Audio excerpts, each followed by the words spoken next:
کتێبی بنیادنانی ژیانی ئازاد. بنیادنانی ژیانی ئازاد لە نێو پرۆسەیەکی پڕئێش و جۆشی 3 جار لەدایک بوونەوەدا بۆ وەڵامدانەوەی پرسیاری ئێمە دەمانەوێت چۆن بژین. بنیادنانی ژیانی ئازاد دیالۆگێکی ناڕاستەوخۆی مێژوویە لە پرۆسەیەکی واوەتر لە شوێن و کات.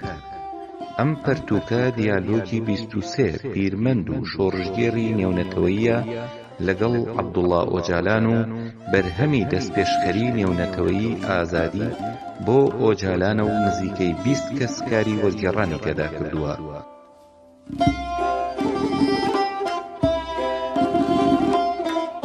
کتێبی بنیادنانی ژیانی ئازاد دیالۆگ لەگەڵ عەبدوڵڵا ئۆجالان بەم زوانە لەسەر جەم کتێبخانەکانی باشووری کوردستان و دەرەوەی وڵات بەردەستە.